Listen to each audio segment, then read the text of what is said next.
Hello, my name is Caleb Odefert with the Violence Prevention Unit of Public Health, and we'll just give it a minute or so to allow the audience members to be able to enter the Zoom space.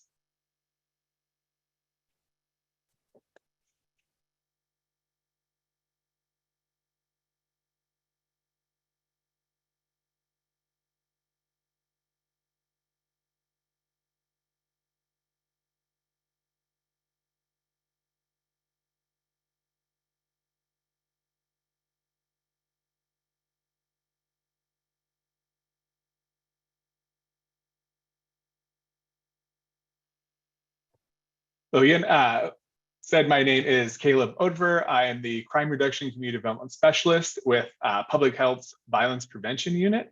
We're here for a virtual speaker series with Claudia from Briarpatch and Donetta from the Dane County Community Restorative Courts. And we'll be speaking and having a conversation about restorative justice today, specifically focused on youth from that public health perspective. Youth is 25 and under, which I know other people do categorize it a little bit differently. So with that, I will hand over for introductions to Claudia and Donetta. Thank you. So my name is Claudia Parks, and I am the Restorative Justice Coordinator at Briarpatch Youth Services.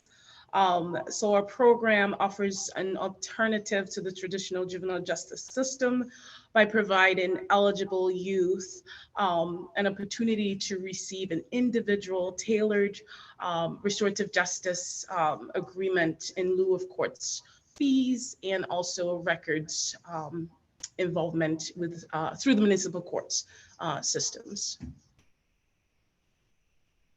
Thank you.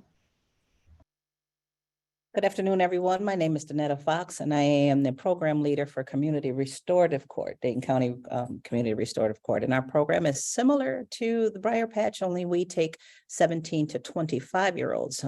We are a diversion program, again, trying to direct youth away from the court systems and helping them not have those CCAP entries. And we're all about holding young people accountable, but bringing the community and the victims into center circle, if you will, to be able to voice their impacts and their concerns, and then helping repair the harm that was done. So glad to be here. Thank you all very much. Thank you both for joining today. So today is a conversation about their programs, restorative justice. So if anyone in the audience has any questions, we do have a Q&A, so feel free to put your questions in there and we'll do our best to introduce those into the conversation as well. So first question that we do have is just kind of table setting is, what is restorative justice for you and for your programs? Are you going to take that one first? Yeah, definitely. All right. So first of all, I just want to really emphasize that restorative justice applies to all of us. Okay. It gives us the power to transform the nature of all social and personal relationships. And therefore, it should be the daily reality in our society. Okay. Restorative justice is a process to address the harm, the needs and the limitations in our society. I'm going to kind of let Donetta go ahead and expand on that just a little bit more. Yeah, in a nutshell, especially specifically for Dane County Restorative Court, it's basically a process where the community and comes together to hold the person who has caused the harm accountable for what he has done, while at the same time, like I said, bringing the victim full circle and giving them a voice in the process of repairing that harm. And we're not only supporting the victim in kind of moving forward in a positive way, we're also working with the respondent, is what we call them, the person who has caused the harm, on how do they move forward and what services and support do they need so that they don't reoffend and commit those crimes. And so we're doing a wraparound service, if you will, as well, trying to keep them from recommitting. And so that's basically it in a nutshell: holding the person accountable for the harm, bringing the victim full center, and making sure that they are satisfied and they feel that justice has been served for them, while keeping them connected with the community by using community members in our circles. Thank you. And Dana, could you explain a little bit more about what the community restorative courts are and how they might differ from normal courts? Sure. So the community, and I'll speak to ours specifically because all of them are a little bit different depending on where you go in cities and things like that. So for community restorative court, we are, like I said, a diversion program. And we have an agreement with the law enforcement in Dane County and the DA's office that when 17 to 25-year-olds, when they commit certain offenses, we have a few that we will take, and they fit this criteria, they are referred to our program as opposed to going through the court system. And what that means is, again, they don't have to go through the court and deal with those expenses and those fees. And it also helps the court with their kind of backlog of cases. It helps kind of resolve these cases a little more expeditiously. So once we get a case, it is given to one of our team members. We have 6 team members here at Community Restorative Court. And as Claudia alluded to earlier, it's customized. So the case is given to a case manager based on the best fit. We all have different talents and skills and things. So that case is referred to us. And then what we do is we start off with an interview first for the victim to see if they want to participate and what needs they may have and what outcomes they'd like to see. And if they'd like to participate in the circle itself. Then we go to the respondent for the same thing. We explain what the program is, what their role is going to be, and that the victim will be involved if they choose to. And it just kind of gets some background information, a social history of what's going on with them and what led them to be in front of us in the first place, to have to come through the system. And so once we kind of work those things out and get all of that information, the next step is to actually prepare a circle. And that's where the community comes in. We have trained community members from all walks of life that have taken extensive training in restorative justice circles. And so we call them again, and it's also customized. We're trying to find people in the community that may be able to relate to the people that we're working with in those circles and bring those in. And then what we're doing is we're processing. And we're answering 4 questions. What happened? Who was responsible for what happened, what harm was committed, and then how do we repair that harm? And so those are the 4 things that we're processing in the circle. And at the end of that, what we're coming up is what we call a repair harm agreement. It's like, what does this person need to do to repair the harm that was done? And input is taken from the respondent itself, from the victim, of course, and the community members weigh in on that as well.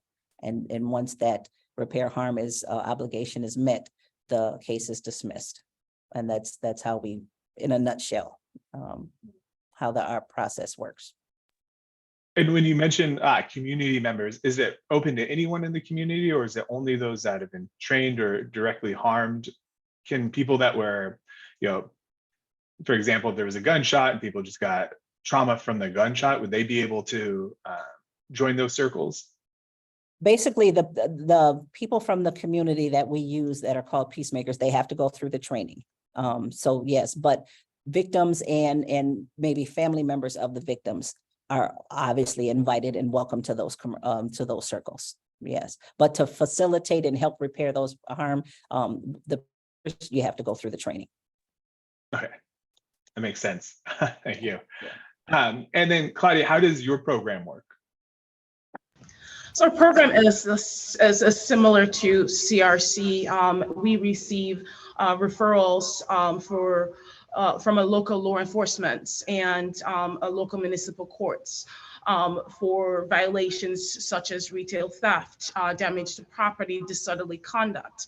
Once we receive those referrals, we also make those phone calls to the respondents and say, hey, respondents or victims, right? So our J usually, sometimes, not all of the time, the victim is involved in the circle process. We make those phone calls to both parties and schedule a date. And also, we also have trained peacemakers from the community that participate. Again, it's all individualized because all of our youth and families come with a set of their own individualized trauma, need and resources. So we want to make sure that whoever is in that circle, we're cultivating a safe environment for them. and then go through that circle with them, come up with an agreement. Again, looking at accountability, how do we repair that harm, right? What are the responsibility of that respondent towards the victim, or whatever the case may be. Come up with an individualized agreement for them. And through that, it's either community service, working one-on-one with our youth. I think for us, we have seen a lot of, we're trying to use a trauma-informed lens when we are having these circles with our youth, because I think 2020 kind of opened this Pandora box, I guess, and where we're seeing a lot more just issues with our youth and their families. So it's not just the referral that we're looking at. We're looking at more than the referrals. Who's this person, right? Do they know themselves? How can we utilize the principles and practices of restorative justice to make them successful, right? And there's been times when it's not just the youth, the whole family is involved, looking at resources in our communities to try to provide what the needs, right? And also working with the school system and trying to just figure out what is the need of this youth, what is the need of this family, to help them be successful in their home, in our community, and in our society. And here, and with that, why the focus on you? You mentioned, it's the wider community, but why the specific focus on youth? Well, I think that if you all know Briarpatch, our mission is to strengthen the lives of youth and families, right? We do this work with the understanding that our youth are experiencing significant trauma, right? That is detrimental to our communities, their home, just our whole society.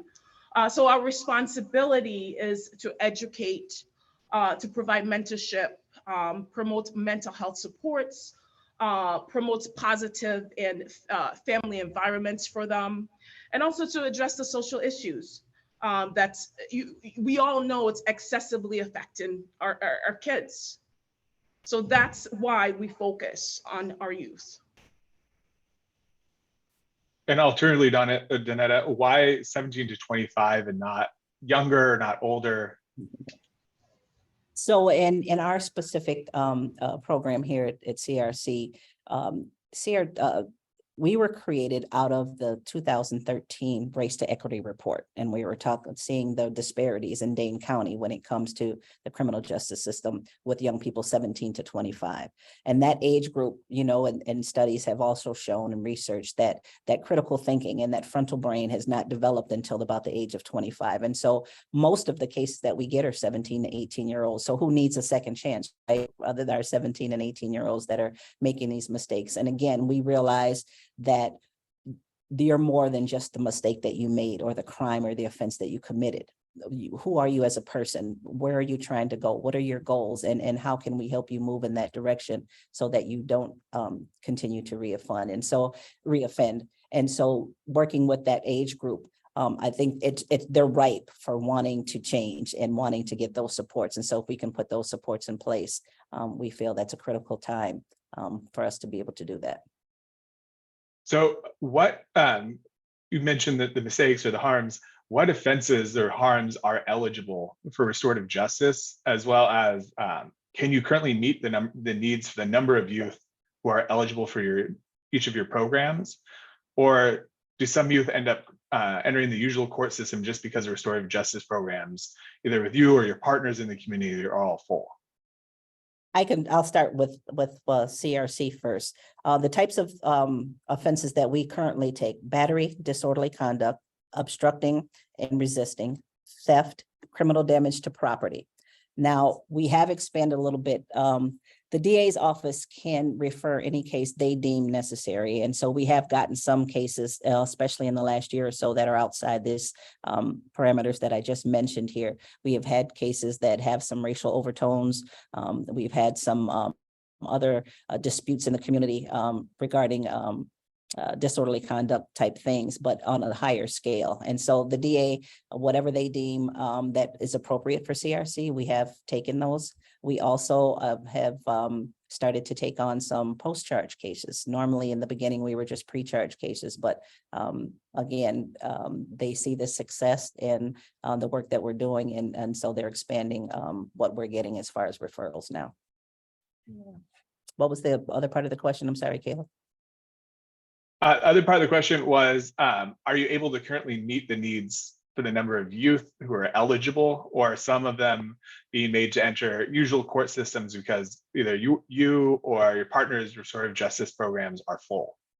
So that's a good question, and it's a couple of different reasons. So no, we're not able to meet the needs of all youth. And for us, let me kind of, when you say youth, we are an adult program. So CRC considers 17 to 25 adults. And in the eyes of the law, at 17, when you commit an offense, you're an adult. And so that's why we are considered an adult program. So can we meet the needs? There's a lot of times when the referrals are made, we don't have current addresses or phone numbers or any way to contact the people that are being referred. So some of those obviously slip through the cracks.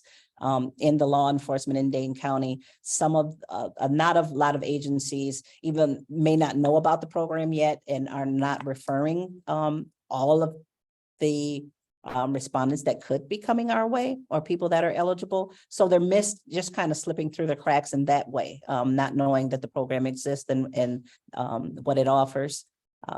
And sometimes the respondents themselves decline or refuse to accept the program. Our program is voluntary for both respondents and the victims. They can choose to opt out of it. And every once in a while, we have that as well. I hope that answers the question. Yes, I think so. You mentioned when you were talking about that, the successes that you're having. What do those successes look like? Is there a lower recidivism rate, or is it some other metric that you're using to judge success?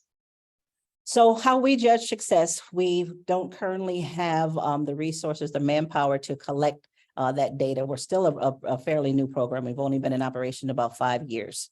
And we're in the process of starting to collect that data. But what we consider success is the young person has opted into the program, has gone through an intake successfully, completed a circle, and then completed the obligations of the repair harm. And that's with or without the victim, because it is voluntary for them as well. But coming through that program and completing the contract that we have made for them is considered an success. Now, I do have some numbers for 2022. Out of 151 cases, we have successfully completed 139, which is an 89% success rate that we currently are showing for 2022. Oh, that's great. And Claudia, similar kind of questions. What for you? You touched a little bit on what was eligible, but what happens if young people that are eligible, but you guys just don't have the capacity? What ends up happening for your program? Do you refer them to another program, or do they go to the usual court system? So again, it's all volunteer with our municipal courts referrals. They have a time frame, 6 months, right? We can also request for up to a year for majority of our youth who are struggling. We see that they're struggling, right? They're keeping in touch with us, and we're reaching out. We're saying, hey, let's get together. Let's get this settled. But again, what we see is there's other things going on in their lives, right? The home there's issues. A lot of our kids not having a stable home to be at and moving from hotel to hotel. So those are sort of the things that we see. We have the capacity. We want to help. We want all of our youth to be successful. And so we stretch ourselves really, really thin, I'll tell you, to make sure that they have the opportunity to participate, because it is such a great program for them, right? And their families to understand their values and their foundation, who they are, to develop skill sets that is going to perpetuate them to just propel them to success and see themselves, again, preventing crime, once they understand that, hey, I'm part of this community. I have to take care of this community, right?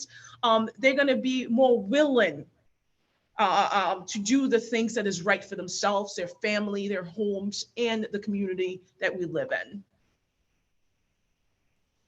Caleb, if I can just kind of piggyback on that, and I have some statistics here, I was just kind of pulling up. There was a study done between 2001 and 2008 with evaluation of the restorative justice programs, and there were 5 of them that were completed. And the findings that came out of that was restorative justice led to 14% reduction in the rate of reoffending. 85% of the victims said that they were more satisfied with the RJ system as opposed to the traditional court system. 62% of the victims felt like they were better heard and had their needs met going through the restorative justice program. And then for every dollar spent in delivering a face-to-face meeting, there was even more money spent through reductions in reoffending, right? So obviously it's a cost savings for the court in our communities having the restorative justice, because what studies have also shown is that people who tend to go through the restorative justice program, we said, are less likely to reoffend.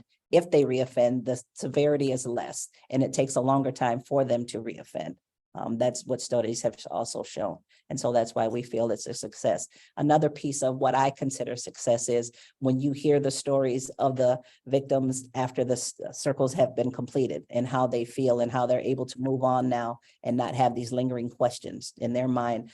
Why was I targeted? Why did this person do this? Who is this person? Is it a monster, or is it just a person was having some problems at the time? Or was I a person that they were actually targeting? So that, and relieving that mind, that anxiety, I guess, for the victim, being able to resolve that piece for them was a big win. And then with the respondents as well, I have clients that I have closed out a year or 2 ago that still continue to call me to say, this is how I'm doing now, or I'm doing well, or if they're struggling again, they're reaching back out saying, hey, I need some help. And what they didn't do that before, right? They didn't trust the system to be able to do that, but to be able to reach out and say, now I need some help, or I want you to know that I'm doing well. That's what I consider success as well. Yeah, I mean, I think that also, the community benefits from this approach, right? It's not just the youth, it's the community and the society as a whole. It reduces the recidivism, rate. It just demonstrates the effectiveness of the work, as Danetta said, having a youth after they're done with the program reaching out saying, hey, I want to be part of what you're doing. How can I help? And that's where for us, working with the 12 to sometimes 18-year-olds, depending where, their birthday falls on, when they have their cases with us, is getting them back to be on the other side, right? To join circles, to help also impact other youth that are coming through, to be a mentor to them.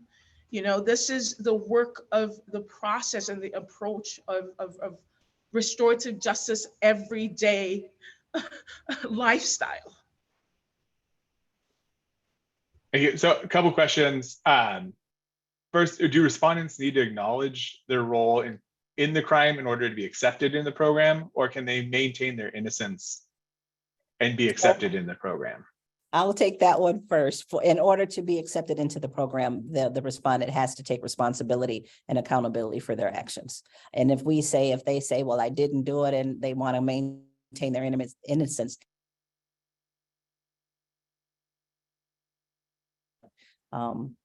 yes, they have to accept accountability for what they've done.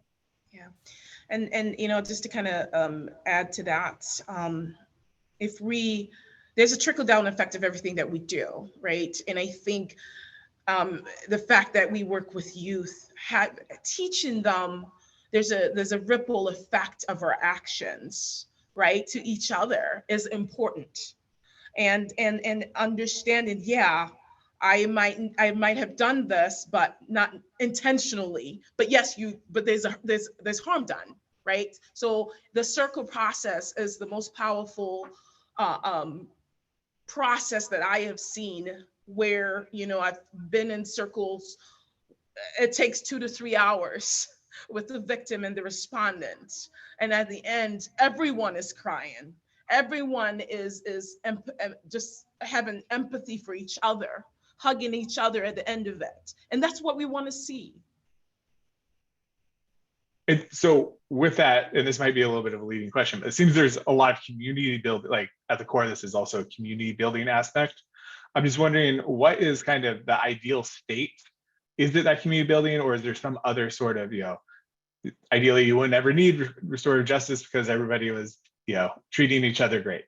But is there some kind of ideal state that from your program or just overall with restorative justice that you're looking to growing towards? When you say ideal state, what do you expound on that question a little bit? Because what I see is right now, from this is my personal point of view on restorative justice. Like I said, I've been doing this for about 5 years, intentionally and formally. I think I have always had the idea and the way I've operated on a personal level that has been part of who I am, but I never had language for it before and didn't know what it was. But then when I went to a training, I can tell you a quick story. I worked in corrections for 25 years before I started doing this work. And in my 3rd year in working in the prison system, I was sent to a training to observe restorative justice. It was a 3-day training. And I came back from that thinking, one, it confirmed for me how I operated in the world, saying, I think I'm doing the right thing. And this is the way I look at the world. And so that was validating for me. But more importantly, I'm like, why aren't we using this in the prison system? We never did while I was there. And it stuck with me that this is the kind of communication and the community building and approach we should be taking to every human being. So I use it in my personal life. I use it with my grandkids. You can use this in a lot of different forms. And I think the shortfall of why we're using it now, it's an after effect, right? It's reactive. I think restorative justice can be used to build community, to build cultures, whether it's in school or anywhere else, that we can eliminate some of the things that we're seeing by creating a culture of restorative justice in wherever spaces that we're in. And I think it should be used more proactively. And I hope that answers questions, but that's, in my perfect world, that's what I would like to see, a restorative community. Thank you. Yeah, no, that was what I was trying to get at. And if anyone in the audience has any questions, please just put it into the chat if you're available to the Q&A. And just real quick to note, will you be able to provide the source of the data that you had? We can send it out afterwards as well, if that would be easier. Absolutely. I'm technically challenged, just, we're putting it out there. So I will send the information I have to you, Caleb, and then if you can send it out, that would be great. But yes, perfect. I definitely have that. Okay, thank you. And then same question, not on the stats, but on the ideal state of the community building for you, Claudia. I think that our children deserve better, right? I think everybody sees the way the world is right now. A lot of our children have fallen off the crack, and it is our responsibility as a country, as a society, as a community, and as a village to step up and do something, right? And again, the way of life, everything that I do have a ripple effect, everything that you do have a ripple effect, how we treat each other, right?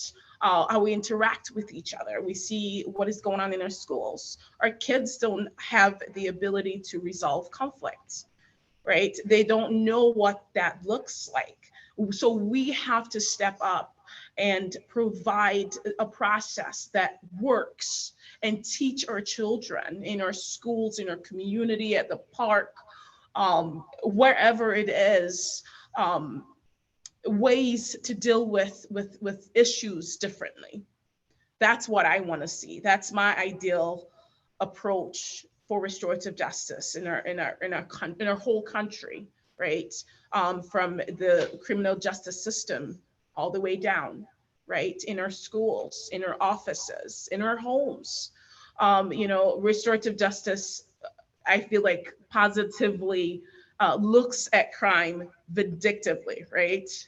In a way, I think it's answer to crime that is been committed, the harm that has been done for victims, even for the respondent to learn and grow from it. if we put this into practice in every nook and cranny of our community, we'll definitely start seeing change. And so with that, you mentioned schools. How is it that, are you able to collaborate with the schools, or is that something that's just not happening currently? So Briarpatch works, there's about 8 or so programs in the organization that we work with the school system one way or the other. One of the things, our school system right now, majority of them has restorative justice coordinator. So when we get referrals with a youth, what we do is try to work with that youth, try to work with the school, getting that permission to work with the school. Is it that this kid needs to be in school, right? Not cutting class? Is there some behavioral issues? So this is how we partner up. That is how my program try to partner up with our school system. Just right now, I'll tell you, I have many of our youth where I just called a teacher in the summer. It's the summer. They should have a summer break, right? Because this youth, sitting down again, utilizing the principles and practices of RJ, was able to open up to me and say, hey, this is what I want when I get back to school. So I was like, okay, this is what we're going to do. So reaching out to that teacher and saying, hey, can we all sit down? Can we make a plan so that this kid could be successful and graduate high school? So this is our part in just bringing it to, is it individual child or just going into the schools and talking about RJ, right? How can it be used? We are open, we work, I will say I've gone into Monona schools where I've talked to the BSU students and tell them about our program, what we offer, because it's not just for kids or youth who are court involved. Again, it's for communities, for everyone. Thank you. And as far as community restorative court, we don't engage in schools again, because we considered our group is 17, unless something happens at the school and we need to get information or collaborate in that way. Or like Claudia said, if we know the young person is going back to school, how can we meet and kind of set up a plan or create a safe space to have those conversations and reintegrate the kid back into school in a safe manner and a restorative manner where he feels he's going to be set up for success. You'd mentioned a little ways back about how you started. Could you expand a little bit about how your program started? Is that a question for me or for Claudia? That was for you. You said that there was a survey that had been done. Yes. Yes. So back in 2013, like I said, the Race to Equity report in Dane County was shared with the county folks. And we were looking at the disparities that were going on in the criminal justice system. And a group of dignitaries decided that they wanted to create a program to kind of address that and try to divert some of our young people out of the system, right? And so a group of people went to New York to visit some restorative justice agencies in out east, and came back and created this program, customized program for Dane County. And it started on the south side here. The couple of police chiefs, the DA's office got together and everybody sat down and decided what this program was going to look like. They recruited a RJ coordinator, Ron Johnson, to head up the program. And I actually started as a volunteer back in 2015 when the program first started. And then it just morphed into, we created a MOU, memorandum of understanding, with the law enforcement and the DA's office to come up with the criteria and all of the things that we needed to put the program in place. And that's kind of how we got started. We've been growing from there. We are now currently serving in the entire Dane County area. And so, building on that a little bit, you mentioned other agencies that you're working with, the police, DA. Are there other violence prevention or intervention, organizations that are not, government agencies that you're working with? We're not, but we're open to that. We're actually, I call myself the self-proclaimed community organizer, and trying to collaborate and bringing communities together to see how we can partnership with. So just starting that as we're growing. Awesome. And Claudia, how was the Briarpatch Restorative Justice, since we just asked how's the Briarpatch started?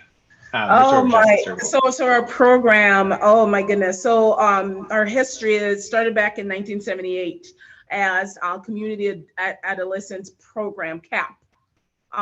So prior to that, 1995, juveniles were defined as young persons 14 to 18 years of age.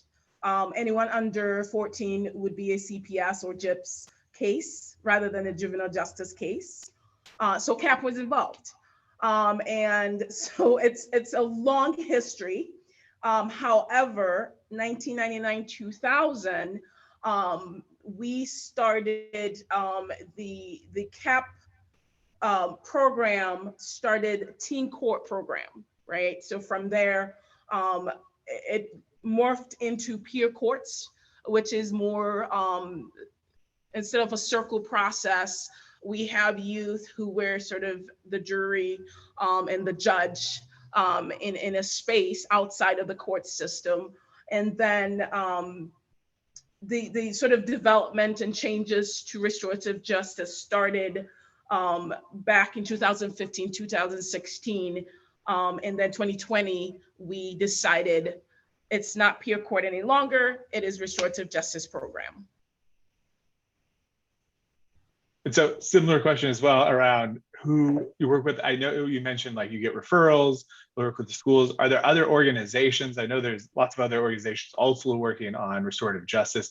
Do you partner with any of them, or is there other intervention specialists or preventing violence organizations that you work with? We work with the YWCA. We both have the contract through the county, so we partner up with them. They get the referrals, then that referral then is kind of the split between us two. And then also with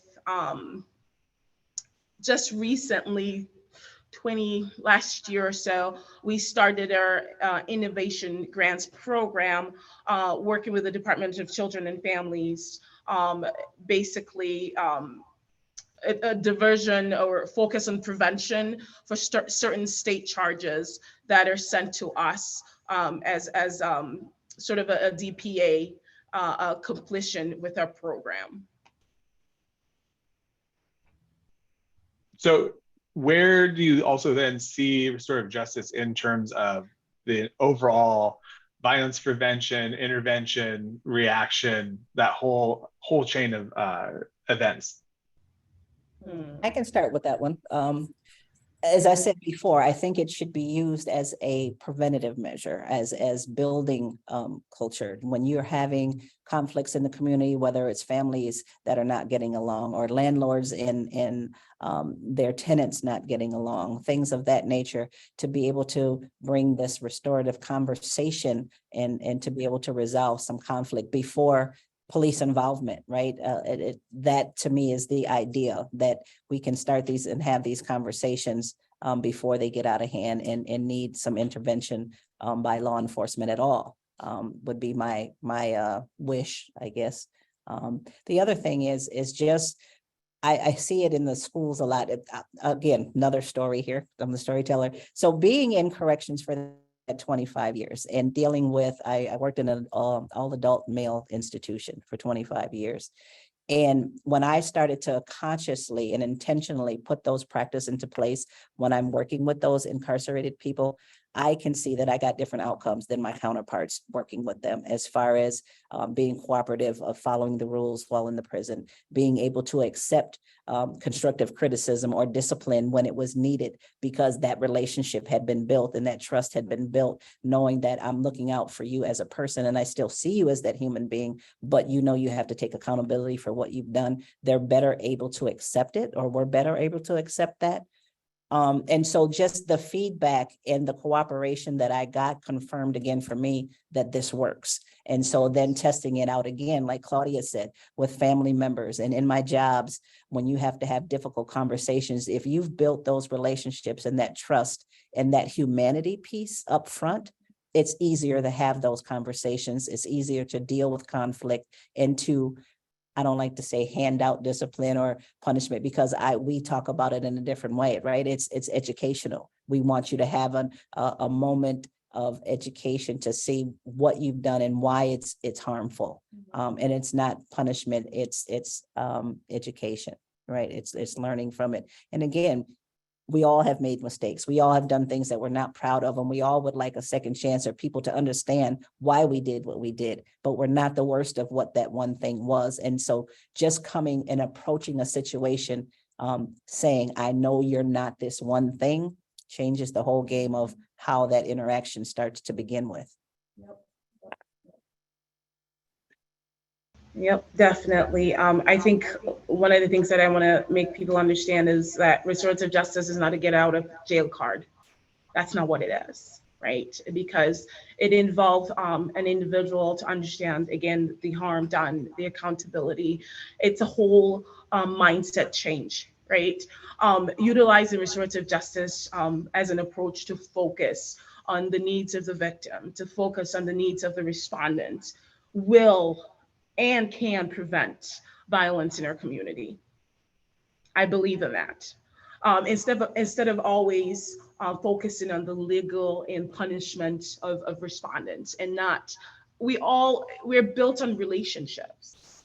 That's how we are as humans. For us to just kind of, throw, especially your youth, dealing with so much and just kind of throw them in a space where we don't communicate, we don't try to understand, we don't try to really provide the resources that they need, is really a slippery slope for all of us. So applying restorative justice through a trauma-informed lens for that healing, we can see change. The change can happen. If I could just piggyback off of that one second, Claudia mentioned about that it's not a get out of jail free card. I think a lot of times it's harder for someone to sit in front of someone they harmed and tell them, this is what I did and this is why I did it, and then to hear the impact from the person they harmed. I think that's much more difficult to be able to do than go to court and say, yes, I'm guilty or not guilty, and you pay the fine and you go and you never even interact with the person you've harmed or have a held accountable by the community. It's easier to pay a ticket and just go about your way. What are you learning from that? This is what RJ does. It's like, you hurt another human being. You need to see what that looks like, and trying to tap into that empathy and that emotional intelligence of people. And that's the key piece is right there. So I'm wondering, you mentioned also earlier that you had 181 cases, I think, and 139 have been completed successfully, like they've gone through the program. Is there a follow-up for either of your programs? So someone goes through the program, and then is there any other organizations you partner with so that they can continue learning, or a way to, so it doesn't just stop, that continuous education or that support, those resources, Claudia, that you mentioned that are oftentimes lacking? Is there a way that you've been able to connect people to additional resources within the community? So for CRC, yes, we do have a social service response. So we have 3 full-time social workers on board on our team. And yes, we do get them connected with other resources and kind of make sure that that gets followed through with. They also, again, when I have mentioned before, when they have graduated from our program and need continual services, they come back to us and we try to help them. It's not like you're one and done here. Yes, you complete the program and you can, your case is dismissed, but we always say, if you continue to need us, we're here. And we do have clients that continue to come back to us for help and services. So it's not a one and done. But the good thing about it, we're not like the traditional system in that you go through our program and you still have to be like on a 6-month probation or a year probation. When you are done with our program, you are done. We're not holding anything over your head. You're free to go. And like I said, if you need us, then we're here. And so they come back on their own. And that again tells us about the success of what we do, because who wants to be involved in the system? Nobody, right? But if you're coming back voluntarily, then we know we've made that connection and something is working. Yeah, so it's sort of the same thing with us. Whatever resources this youth need or the family needs, we reach out to community members. We reach out to organization to make sure that that's provided for them. Is it counseling that they need? We try to provide that for them also. Briarpatch has some sort of counselors, right? But they're just individual. They're not licensed or trained. They're just individual, that, a youth can continue come into having that conversation, because a lot of our youth want somebody to talk to. So we provide that space. Is it once a week? Is it every 2 weeks? Is it once a month? One of the things I know I'm pushing for, again, is that after the program, right? Do we continue 1 year down the road, especially for youth? Because again, they are developing, things are going to happen along the way, to make sure that, hey, we are here for you. We're here to support you through this. That's what we focus on with Briarpatch. We try to make sure that they know that, hey, you are done. Yes, you can call at any time. Are you struggling with anything? I sometimes receive phone calls during the weekend. I take it. I am a mother of a 17-year-old. I understand the needs and the limitations. So I make sure that, hey, just call me. Let me know what's going on. Let's communicate. Let's talk. How can we help you? So it's an ongoing development, I will say, for us, just finding proper ways and avenues to provide those resources for them. One thing, just to jump in on that too, and it's not just for the respondent, it's also for the victims here at CRC. So if they need extra services and support, we also help them navigate that too, and support them in any way we can. So that's key, obviously. And how long typically does a program take? For CRC, it's usually 3 to 4 months that someone stays on our caseload. I have had cases that I've had over a year or 2 years, depending on the situation. Sometimes there's a large restitution financial piece that's to it. And until that gets paid, they are still under our supervision, if you will. But most of them can complete in about 3 to 4 months. And that's individualized too. When we create those repair harm agreements, that's with the respondent themselves, the victim weighs in, and the community. And we come up with usually about 4 or 5 obligations that they need to take care of. And once those are done, we ask them, what do you feel is going to take you this time to get it done? We know you have life, school, and work and all of those other things, and we want you to put some quality time into it. So we give them the opportunity to tell us what they need, and then we support them through that too. Our peacemakers help in those situations. So if somebody needs help getting back into school, or they need to get a driver's license, we call on some of those peacemakers who are willing to kind of help support them and help them along the way as well. So average 3 to 4 months, but we have had some that are longer. And you mentioned the obligations. Could you give restitution being one of them? Could you give some common examples as well of types of obligations? Absolutely. That's another thing that's unique about our program. They're very customized and individualized. We try to work on the person's strengths and passions. One example I'll give was a young man about a year or so ago. He was an artist and he stole some supplies from Target. And when I asked him what he can do, that's another thing. We want you to come up with some ideas yourself. What do you think you need to do to repair the harm? He said, how about I make some anti-theft posters and donate them to the store?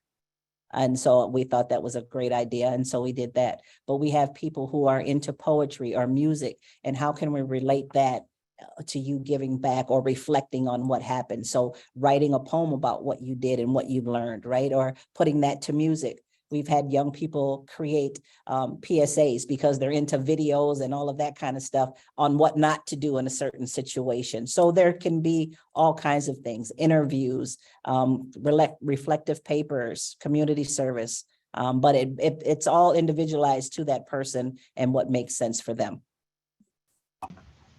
And I'll say it's the same with us too. It's either community service. One of the things that I like to do when I have our youth, again, you have to understand we deal in 12 to 17, 18-year-olds, right? They're still developing, right? So we, with understanding what they have done, understanding they know what they have done, and the trickle down effect on that, right? And the weight on their family, because a lot of our youth, their families are struggling financially, right? So we look at just everything. So when we have a circle, we need a parent or somebody there for this child, not just the child sitting there. We need someone who knows this kid to also advocate for them, because we need to know how can we help them, right? It is a community service, utilizing their strengths, getting a job, right? Opening a bank account, having that understanding of their purpose of who they are and what they want to become is what we do. Those are our agreements. Working with a mentor,